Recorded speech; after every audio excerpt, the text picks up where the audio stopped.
So hello aspirants, welcome back to our UPSC channel सफ़र है UPSC.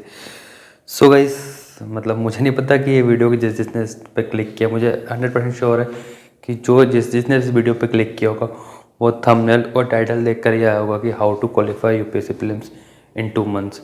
और मुझे पता है कि बहुत से लोग इसका टाइटल देख के ना मुझे गालियाँ देने वाले हैं, क्रिटिसाइज़ करने वाले कमेंट सेक्शन में कि भाई ऐसा कुछ पॉसिबल नहीं है। हाँ, शायद यूपीएससी का जो प्रीलिम्स है 2 महीने में क्वालिफाई करना पॉसिबल नहीं है, और शायद उन एस्पिरेंट्स के लिए पॉसिबल नहीं है जो जिन्होंने प्रिपरेशन ठीक से नहीं किया, स्टार्ट ही नहीं किया। बट उन एस्पिरेंट्स के लिए पॉसिबल है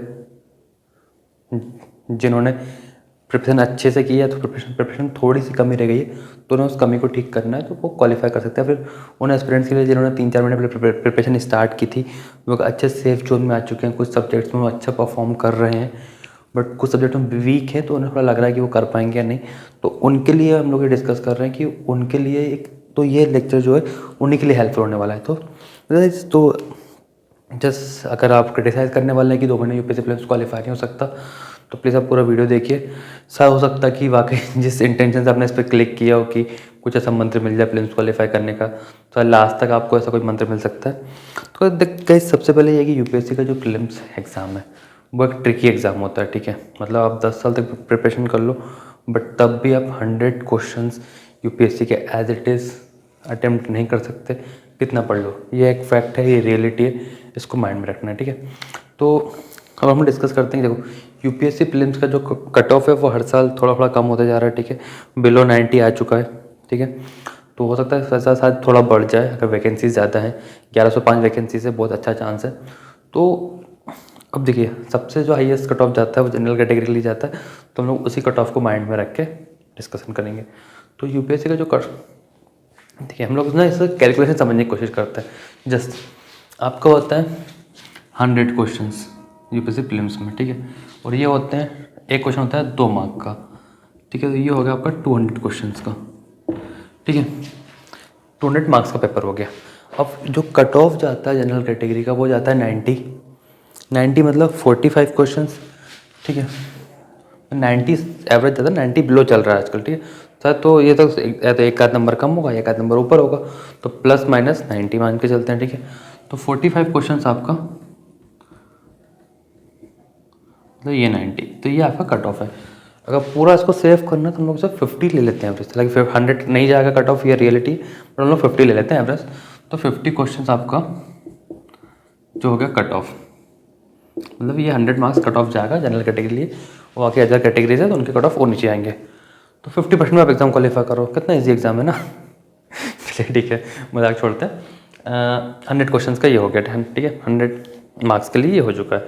अब क्या करना है, अब देखिए 100 मार्क्स के लिए हो चुका है, ठीक है। तो ये प्लस माइनस यहाँ पर, ठीक है, 100 हम लोग कर लेते हैं। तो अब क्या करना है, जैसे अगर आपने स्टार्टिंग में 50 क्वेश्चन टच किए और 50 ही आपके सही हो गए, तो आप 51 क्वेश्चन आपको टच करने की जरूरत नहीं है ना। आपको 50 क्वेश्चन आपको लग रहा है पूरा सही है आपके अकॉर्डिंग, उसका 1 घंटे बाद आराम से सो, ठीक है। बट नहीं, तो आपको अपने पेपर इस टाइप से अटेम्प्ट करना है कि ताकि आपका जो ये, आप चलो इसको भी भूल जाओ, माइंड में यही रख के चलना, ठीक है, कि मुझे 100 मार्क्स तक पहुंचना है, तो इतने क्वेश्चन मुझे अटेम्प्ट करने के, अगर मेरे 5-6 क्वेश्चन गलत भी होते हैं तो कट ऑफ माइनस मार्किंग हटा के मैं यहाँ तक पहुँच जाऊँ, ठीक है। अब ये हो गया मार्क्स का कैलकुलेशन। अब जो मेन चीज़ है जिसके लिए वीडियो बनाया गया है वो है कि 2 महीने में यूपीएससी प्रीलिम्स आप कैसे क्वालिफाई कर सकते हो, ठीक है। यूपीएससी सिविल सर्विस प्रीलिम्स के साथ एक और एग्जाम होता है, इंडियन फॉरेस्ट सर्विस का प्रीलिम्स हाथ में होता है, ठीक है। तो उसमें होता है एनवायरनमेंट, ठीक है। अब आपका एनवायरनमेंट का एटलीस्ट मतलब मिनिमम टू मिनिमम 15 क्वेश्चन आपको मिलते हैं, 15 प्लस मिलते हैं, बट 15 हम लोग एवरेज लेके चलते हैं। तो 15 क्वेश्चन जो आगे होंगे आपके एनवायरनमेंट के, multiply by 2, it means 30 marks आपका हो गया इन्वायरमेंट का। और अभी सबसे बड़ा जो मतलब उसके इन्वायरमेंट के बाद जो वेटेज चल रहा है साइंस टेक का, ठीक है। तो एवरेज 50 मार्क्स उसका भी चलता है, 13 to 15, 17, 18 जाता है, तो उसका हम लोग चलते हैं साइंस टेक के लिए। तो इसका भी हम लोग एवरेज लेते हैं 15 मार्क्स होगा 30, तो ये हो गया 60 नंबर का। हमें चाहिए 100, हमारे आ चुके हैं 60। मतलब कि 2 सब्जेक्ट्स को आप इतना डीपली, आपको रट्टा लगाना आप रट्टा लगा लो, रिवाइज जो करना है, जैसे पढ़ना है, जहाँ से पढ़ना है, इतना उससे पढ़ लो कि आपके जो 60 मार्क्स है, ये कहीं नहीं जाना चाहिए, ठीक है।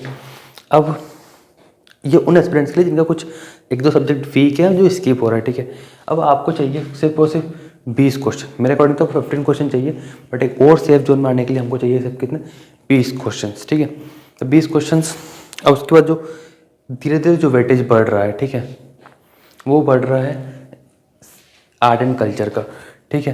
तो हम लोग यहाँ पे ले लेते हैं आर्ट एंड कल्चर, शायद एटलीस्ट 5 क्वेश्चन तो आपको यहाँ पे हेल्पफुल करेंगे, ठीक है, ठीक है। उसके बाद आई थिंक मुझे लगता है पॉलिटी, क्योंकि मतलब जितने एस्पिरेंट से मैं मिला हूँ या जितनों को मैं जानता हूँ, या फिर मैं अपना खुद का बोलूँ कि अगर विदाउट कोचिंग जिसने प्रिपरेशन स्टार्ट की होगी, अगर उनसे पूछना कि यूपीएससी के लिए सबसे बेस्ट बुक कौन सी सब्जेक्ट के लिए, सबसे वो जाएंगे एम लक्ष्मीकांत पे। मतलब सबसे आई थिंक सबसे पहले लोग पॉलिटी मैक्सिमम स्टार्ट करते हैं, तो पॉलिटी सबसे ज़्यादा रिवाइज भी करते हैं, ठीक है। वो पता नहीं क्यों डर रहता है यार, लेकिन सबसे ज़्यादा लोग पॉलिटी पढ़ते हैं, तो उसका आपको लेना पॉलिटी, ठीक है। और आपका फिर जो आपका एक स्ट्रॉन्ग सब्जेक्ट आपका बच्चा है, ठीक है, चाहे ज्योग्राफी हो गया, मतलब इकोनॉमी हो गया, हिस्ट्री हो गया, जो भी आपका स्ट्रॉन्ग सब्जेक्ट है, जो वीक है उसको थोड़ा स्किप कर सकते हैं। बट अगर आपका वीक सब्जेक्ट इन दोनों में से है, after that you can't qualify UPSC prelims. ये अगर वीक है तो इन दोनों को 2 महीने में आप स्ट्रॉन्ग कर लीजिए। 62 डेज अभी आपके पास बच्चे हैं, 60 डेज, ठीक है। तो इन दोनों को आप स्ट्रॉन्ग कर सकते हैं। अगर इनमें से कोई वीक है उसके स्किप कर रहे हैं तो फिर यूपीएससी क्वालिफाई करने के आपके चांसेस हैं वो कम होते हैं। तो उसके साथ ना आप, चलो ये आपका हो गया 10 मार्क्स का प्लस 10, तो ये हो गया 70 आपका यहाँ से होगा, ठीक है। तो आपका पॉलिटी हिस्ट्री को करके आप 50 क्वेश्चन तक पहुँच सकते हैं, ठीक है। तो ये हो गया अपना हमारा 50 कैलकुलेशन। अब ये सिर्फ उन्हीं एस्पिरेंट्स के लिए जिन्हें थोड़ा डर लग रहा है कि वो क्वालिफाई नहीं कर सकते, ठीक है। यूपीएससी जो प्रीलिम्स है वो एक ट्रिकी एग्ज़ाम है। आप कितना ही पढ़ लो, कितना ही डायरेक्टली आपको पता है 35 से 30 to 35 क्वेश्चंस, इससे ज़्यादा के आंसर आपको डायरेक्टली नहीं पता होंगे कि आपने डायरेक्ट क्वेश्चन देखा, ऑप्शन देखे, डायरेक्ट क्लिक किया क्या। उसके बाद आपको एलिमिनेशन मेथड ट्रिक यूज़ करनी ही पड़ेगी, ऑप्शंस को एलिमिनेट करके सोच के अपनी ट्रिक अप्लाई के अटेम्प्ट करने के लिए। ये रियलिटी आप किसी भी टॉपर से पूछ सकते हैं। और दूसरा, यूपीएससी जो एग्ज़ाम है वो हार्ड वर्कर्स के लिए नहीं है। जो बोलता है मैं 16-18 आवर्स पढ़ाई करता हूँ, पक्का झूठ बोलता है। 18 आवर्स पढ़ाई करके मैं पहले बोल चुका हूँ कि आदमी पागल खाने का गेट क्वालिफाई कर सकता है, यूपीएससी क्वालिफाई नहीं कर सकता। 8, 10, 12 आवर इनफ होता है एस्पिरेंट्स के लिए, और सब इतने ही करते हैं। जो बोलते हैं 18 आवर पढ़ाई करते हैं वो झूठ बोलते हैं, ठीक है। या फिर कोई एक आध कर लेता होगा, क्योंकि सबका अपना पढ़ने का तरीका अलग होता है, ठीक है, बट मैक्सिमम तो नहीं करते हैं, ठीक है। तो ये हो गया हमारा, ठीक है। उसके बाद 30 to 35 क्वेश्चन ये हो गया आपको जिसका आंसर आपको डायरेक्टली पता है, ठीक है। उसका 10 क्वेश्चन ऐसे होते हैं यूपीएससी प्रीलिम्स में जिसका बारे में किसी को नहीं पता होता है। तो अगर आपको लगता है कि जो फर्स्ट टू 10 क्वेश्चन आपके आ गए, ठीक है, तो आपको लग रहा है बहुत टफ है यार, मैंने इतना पढ़ा बट मुझे इनका आंसर नहीं पता, तो वो 10 क्वेश्चन अगर आप फेस कर रहे हो ना सबसे टफ, तो वो दूसरे एस्पिरेंट्स के लिए भी टफ होंगे, ठीक है। ऐसी कोई दिक्कत नहीं है। तो मतलब अगर हम लोग डिस्कस कर रहे हैं 200 क्वेश्चन के लिए, जैसे 10 क्वेश्चन किसी को नहीं पता, ठीक है, तो वो सबका वीक पॉइंट है। मतलब कि गेम हो गया 90 क्वेश्चन के लिए, ठीक है। 90 क्वेश्चन से गेम हो चुका है, ठीक है। 30 क्वेश्चन हमको यहाँ से 35 क्वेश्चन हमको यहाँ से मिल चुके हैं, ठीक है। और history, art and culture, polity और जो आपका वीक स्ट्रॉन्ग सब्जेक्ट है उस पर फोकस कीजिए।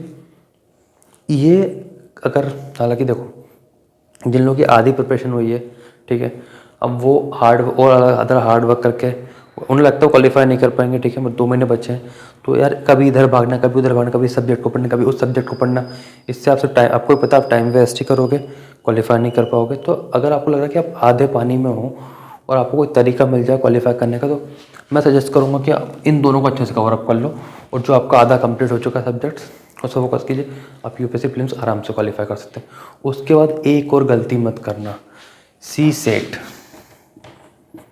इसको इग्नोर मत करना। प्रिपेयर है, बहुत अच्छी बात है, रिवाइज़ कर लीजिए, टेस्ट दे दीजिए, नहीं है तो इन दोनों महीने में इसको रिवाइज़ कर, पता चला कि आपने जीएस के साथ तो गेम खेल लिया और जो कट ऑफ मार्क्स है उससे क्वालिफाई कर गए, बट ये भाई आपको डुबा देगा। इसलिए इसे विभीषण है या रावण का, ठीक है, इग्नोर किया या भगा दिया ना तो पूरी लंका को बर्बाद करवा देगा, ठीक है। तो इसलिए ना इस पर फोकस ज़रूर करना है।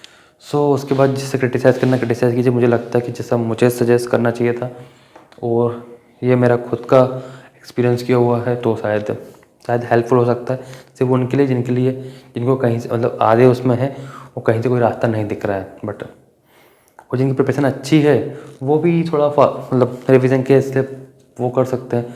बट जिनकी प्रिपरेशन नहीं है और जिन्हें लगता है कहीं से कुछ जादू मिल जाए, कुछ मंत्र मिल जाए क्वालिफाई करने का, तो ये उनके लिए भी नहीं है। वो बिंदास मुझे क्रिटिसाइज़ कर सकते हैं कमेंट सेक्शन में। कमेंट सेक्शन मेरा ओपन है। So that's enough for this. All the very best. Thank you so much.